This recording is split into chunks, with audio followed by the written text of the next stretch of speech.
Oke, bismillahirrahmanirrahim. Assalamualaikum warahmatullahi taala wabarakatuh.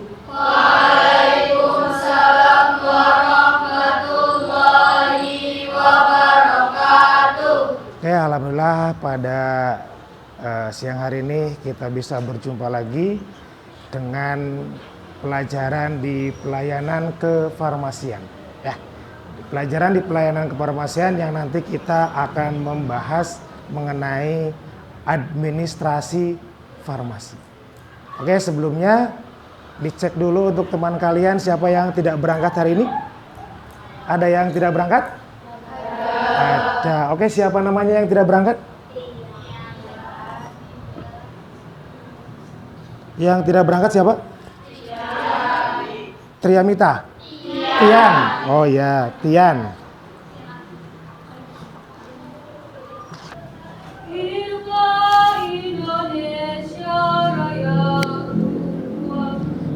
Indonesia tanah airku, tanah tumpah darahku. Di sanalah aku berdiri, jadi pandu ibuku. Indonesia kebangsaanku, bangsa dan tanah airku. Marilah kita berseru, Indonesia bersatu. Terima kasih, silakan kalian duduk kembali. Dan untuk yang selanjutnya, biar apa yang kita dapatkan pada hari ini mendapatkan keberkahan, marilah kita berdoa ya. Berdoa semuanya muslim? Muslim. Marilah kita berdoa kepada Allah Subhanahu wa taala ya. Baik ya, kita coba lihat di sini ada kesepakatan pembelajaran. Nanti kita sepakati dulu untuk pembelajaran pada siang hari ini, kita sepakati dulu. Jadi nanti kalian harus aktif dalam pembelajaran. Jadi nanti aktif ya. Jangan diam. Ketika ada yang mau ditanyakan, silakan bisa kalian tanyakan. Nanti kalian di sini harus aktif.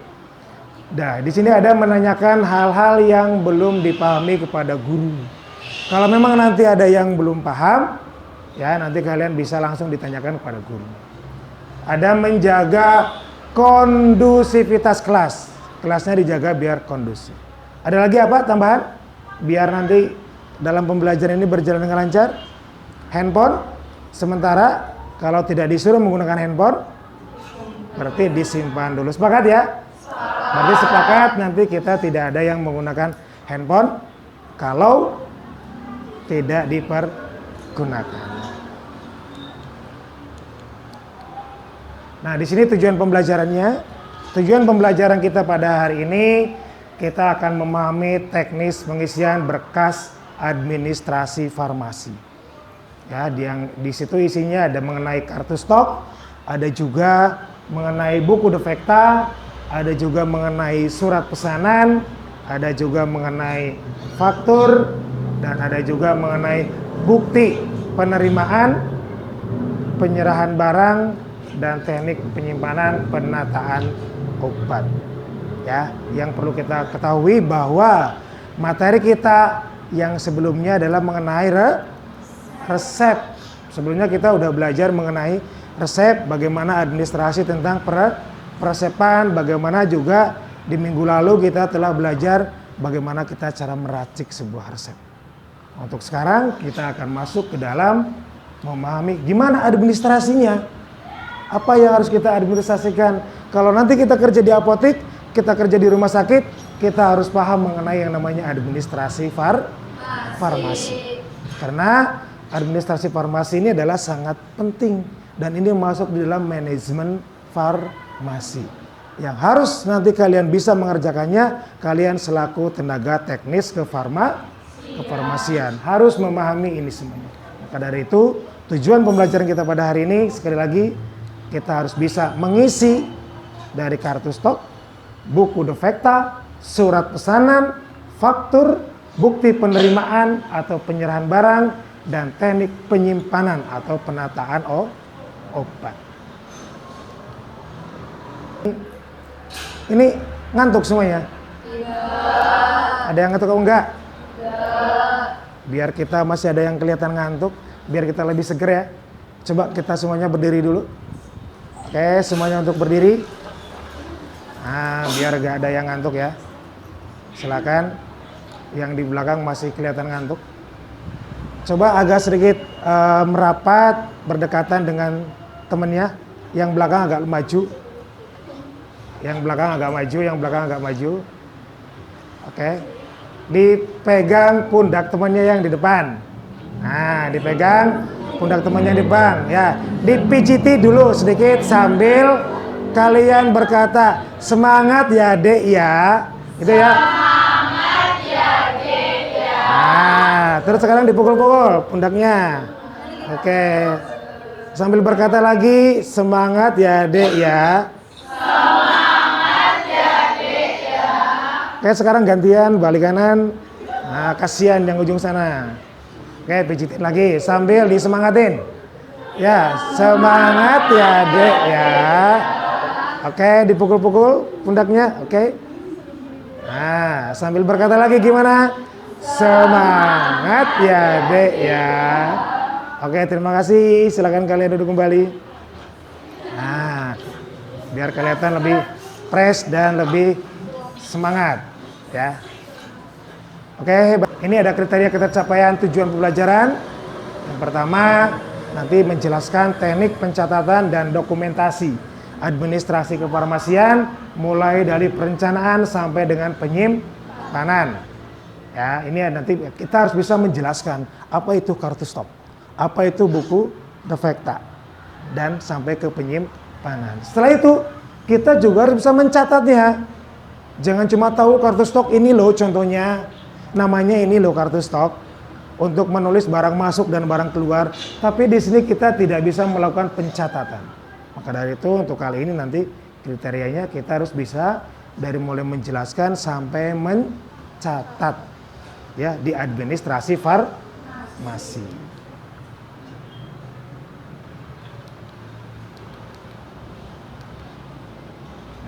Makanya itu tadi sekali lagi apa yang termasuk di dalam administrasi farmasi apa aja? 1, kartu stok. 2, buku defekta. 3, surat pesanan.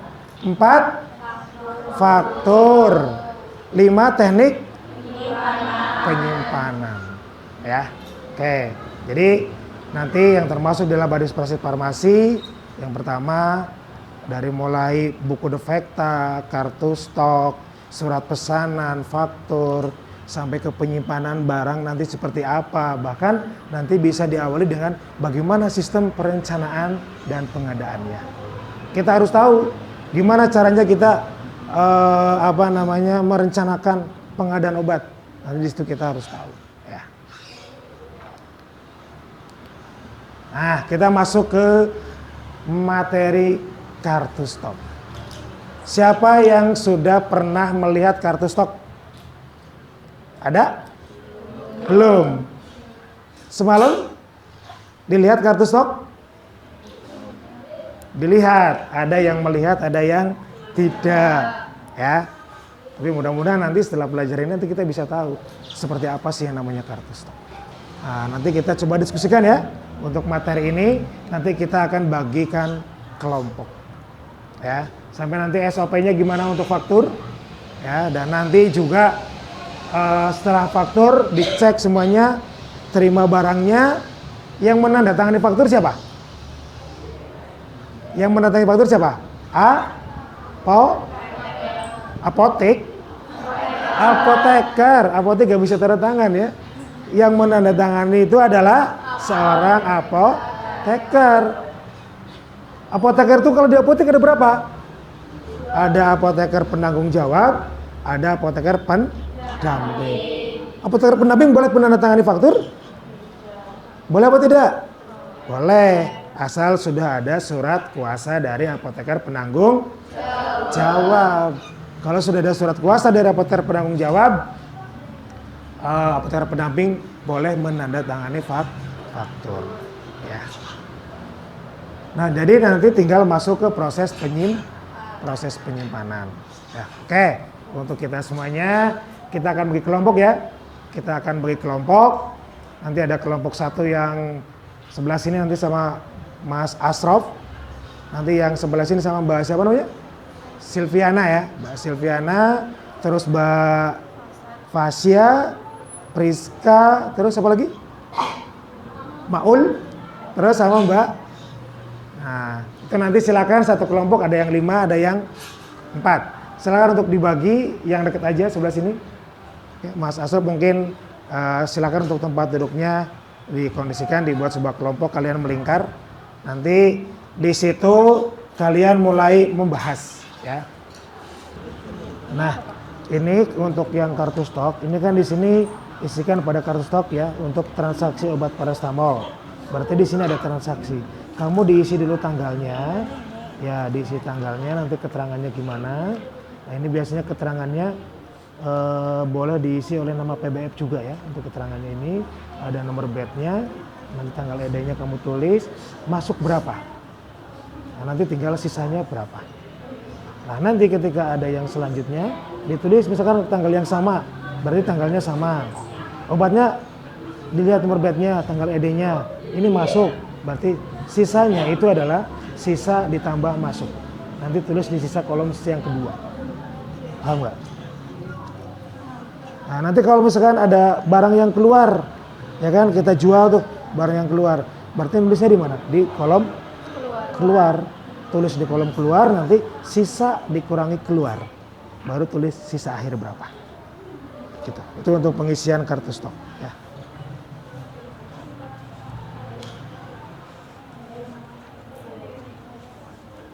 Ini nomor B, ini tanggal ED. Berarti kamu di sini tulis tanggal 1 bulan 7 2020. Ini kan contoh ya.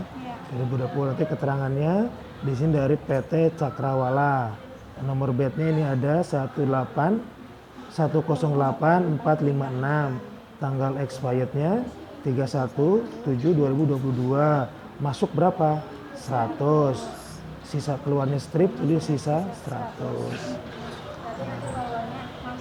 Nah kalau ini bawahnya penjualan resep, berarti tanggal 2 bulan 7 langsung terus dikeluar 15 tablet, jadi 100 dikurangi 15 sisa 85. Itu ya cara pengisian kartu stok. Silakan diisi dulu untuk contoh kartu stoknya. Ya gimana?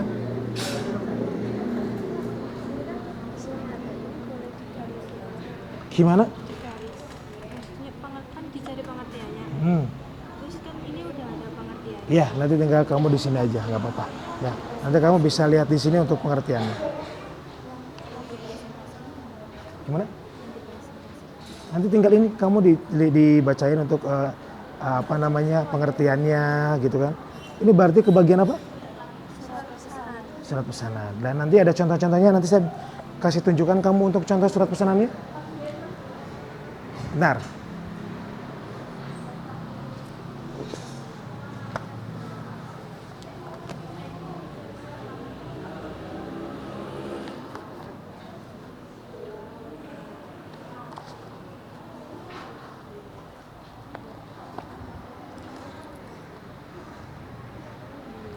Kalian bisa melihat ya di sini ada contoh untuk surat pesanan yang reguler. Di sini ada contoh surat pesanan yang OT, obat-obat tertentu. Itu juga ada kan? Di sini ada yang prekursor. Dan di sini ada untuk yang psiko. Tinggal nanti yang narkotika kamu bisa mencari ya untuk surat pesanan, karena surat pesanan narkotika itu dipesan langsung dari PBF Kimia Farma. Jadi kalau untuk surat pesanan narkotika kita nggak boleh buat sendiri.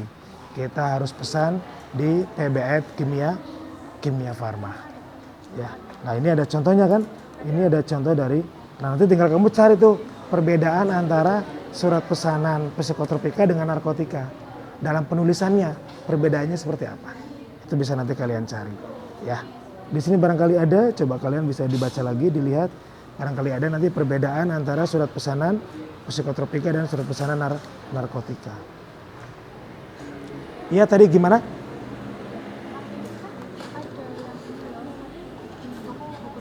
Iya. Gambar apa gimana? Iya, boleh kalian gambar untuk di sini nggak apa-apa ditulis. Untuk yang buku defekta ditulis nanti kolomnya seperti apa, isinya apa aja. Di situ biasanya ada nomor tanggal, terus ada dari PBF mana, ada nomor, ada nama obat, ada jumlah yang mau kita pesen, satuannya apa, PBF-nya kemana, ya gitu. Jadi di buku defekta itu kurang lebih isinya seperti itu. Nanti cara penulisannya ditulis. Misalkan kamu ingin atau melihat dari kartu stok bahwa ada obat paracetamol habis, berarti kamu berikan contoh di buku defekta ditulis paracetamol, gitu, ya. Oke.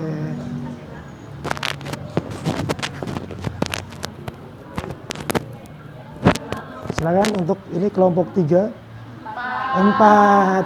Kalau ternyata kamu masih memperhatikan ya. Oke.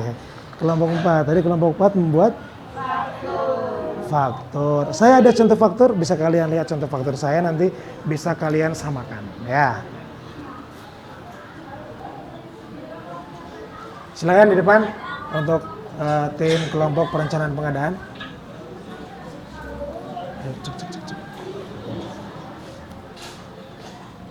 Ya, nah, di sini berjejeran. Ini.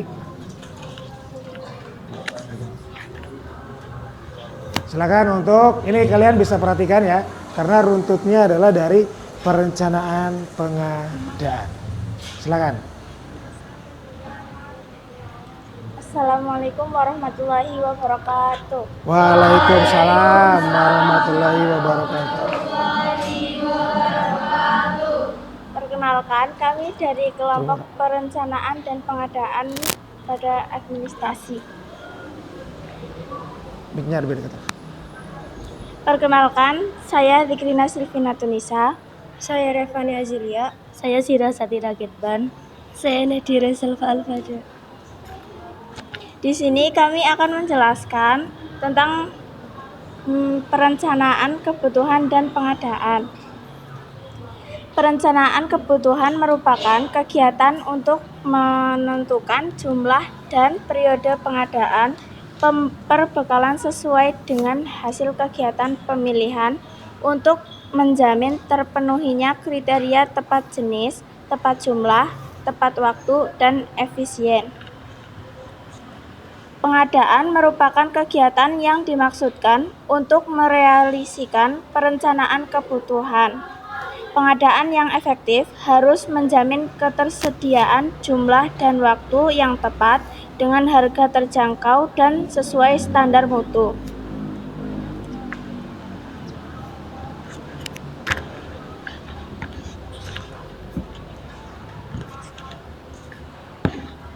Ada 3 metode dalam perencanaan, yaitu metode epidemiologi, metode konsumsi, dan metode gabungan antara epidemiologi dan konsumsi. Metode epidemiologi merupakan metode perencanaan berdasarkan atas analisis jumlah kasus penyakit pada periode sebelumnya.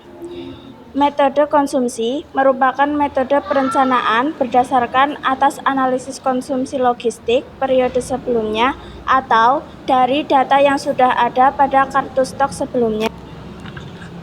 Dan metode gabungan antara epidemiologi dengan konsumsi merupakan gabungan perhitungan metode konsumsi dengan koreksi epidemiologi yang sudah dihitung dengan suatu prediksi.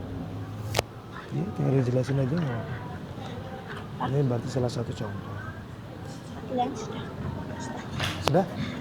Oke, sudah untuk kelompok kelompok perencanaan pengadaan. Jadi itu ya tadi ya mengenai perencanaan pengadaan yang pada intinya perencanaan pengadaan itu mempunyai 3 metode. Metode apa? Pertama, epidemiologi, kedua metode konsumsi, dan yang ketiga metode gabungan antara epidemiologi dan kasih tepuk tangan dulu.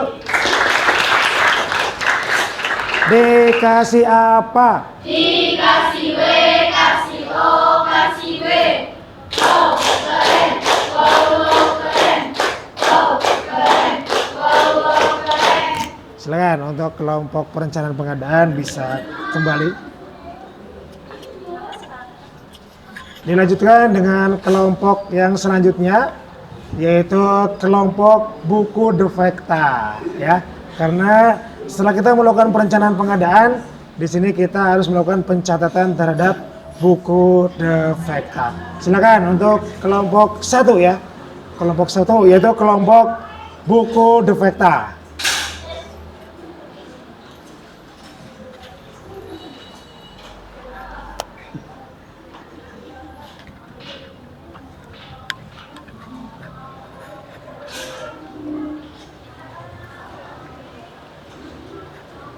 Sebelumnya, Assalamualaikum warahmatullahi wabarakatuh. Waalaikumsalam warahmatullahi wabarakatuh.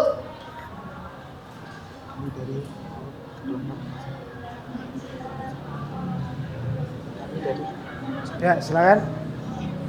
Kami dari kelompok 1 izin mempresentasikan hasil kerja kelompok kami. Sebelumnya perkenalkan, nama saya Asraf. Nama saya Muhtar Munjin. Nama saya keras Syifa lagi ya Nuruliana. suaranya.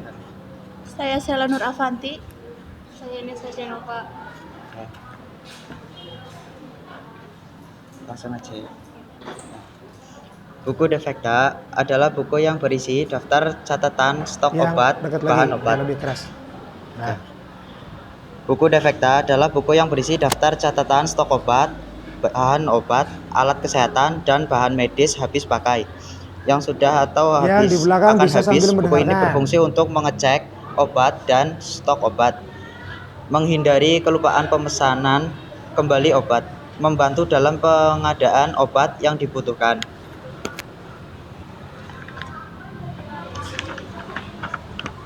Dan untuk bentuk buku defekta serta cara pengisiannya buku defekta.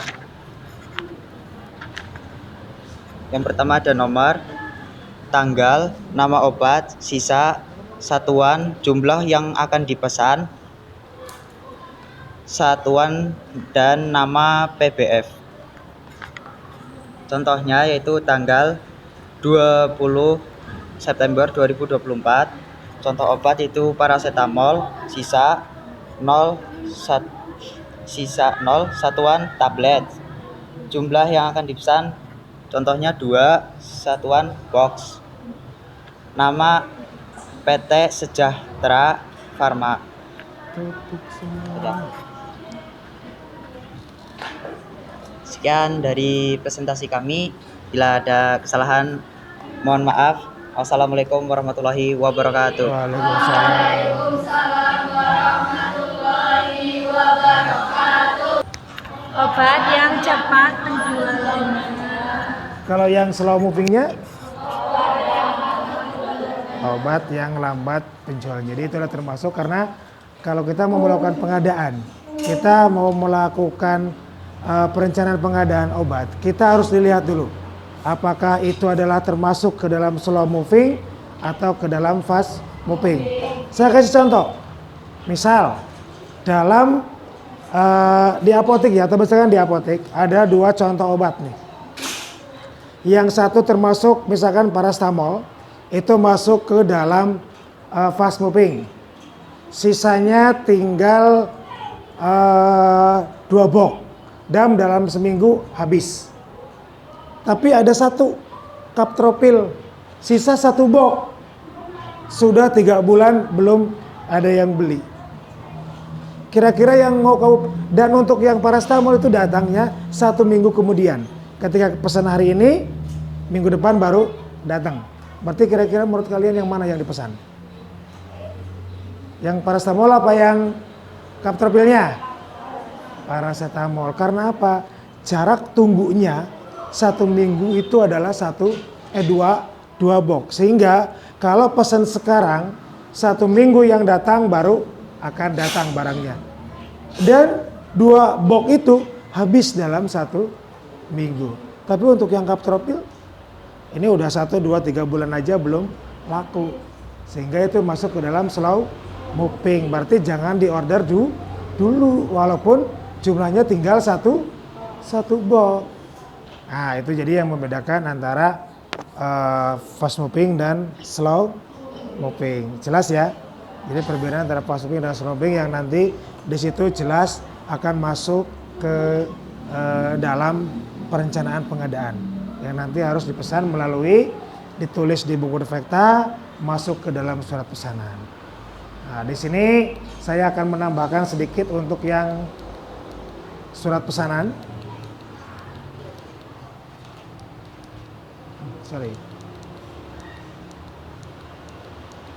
Oke, surat pesanan antara reguler, OT, dan psikotropika dan narkotika. Yang membedakan pemesanan psikotropika dan narkotika itu apa? Yang pertama, psikotropika, satu surat pesanan itu boleh memesan lebih dari satu jenis obat psikotropika. Asalkan sama-sama psikotropika, boleh menggunakan satu surat pesanan. Contoh, tadi mana saya lihat surat pesanan? Psikotropika, yang psikotropika. Temuan kali ini yaitu kita dapat mengetahui tentang administrasi farmasi dari mulai perencanaan hingga penyimpanan. Administrasinya dimulai dari pengisian kartu stok dan dilanjutkan pengisian buku defekta, pengisian surat pesanan, kemudian penerimaan barang faktur, yang terakhir sampai di pengiriman. Oke, tepuk tangan dulu. Masih ada lagi yang mau melengkapi? Silakan. Izin melengkapi untuk bagian perencanaan. Perencanaan dibagi menjadi 3. Yang pertama, perencanaan metode epidemiologi, yaitu perencanaan yang berdasarkan jenis penyakit. Untuk yang kedua, metode konsumsi, yaitu perencanaan yang berdasarkan data yang sudah ada. Yang ketiga, yaitu metode gabungan antara metode epidemiologi dan metode konsumsi. Oke, tepuk tangan buat Mbak Priska ya. Masih ada lagi yang mau melengkapi? Ada lagi yang mau melengkapi untuk kesimpulan pada siang hari ini? Mau melengkapi, silakan. Untuk kesimpulan yang terakhir yaitu penyimpanan. Penyimpanannya sesuai dengan suhu dingin yaitu 2-8 derajat Celcius, suhu sejuk 8-15 derajat Celcius, suhu terkendali 15-25 derajat Celcius, suhu kamar 25-30 derajat Celcius. Penataan penggunaan sistem yaitu FIFO, FIFO, dan LIFO. Terima kasih. Oke, tepuk tangan. Oke, berarti kesimpulan pada siang hari ini materi kita tercapai mengenai administrasi farmasi. Selamat tepuk tangan buat kita semuanya. Saya simpulkan ulang. Sekali lagi saya simpulkan ulang untuk materi pada kali ini. Yang pertama dari perencanaan pengadaan yang ada 3 metode. Metode epidemiologi, metode konsumsi, dan gabungan antara epidemiologi dan konsumsi. Ya. Terus dilanjutkan dengan pengisian buku defekta yang melihat dari kartu stok dan juga dari metode perencanaan tadi. Ya. Setelah pengisian kartu stok, buku defekta, kita baru menulis surat pesanan. Yang surat pesanan itu ada 5 contohnya. Surat pesanan reguler dan surat pesanan OOT, surat pesanan prekursor, surat pesanan psikotropika, dan surat pesanan narkotika. Yang membedakan antara surat pesanan narkotika dengan surat pesanan yang lainnya, yaitu kalau surat pesanan narkotika itu satu jenis surat pesanan narkotika hanya untuk satu jenis obat. Mari kita tutup pertemuan pada kali ini ya. Silakan semuanya untuk duduk rapi kembali.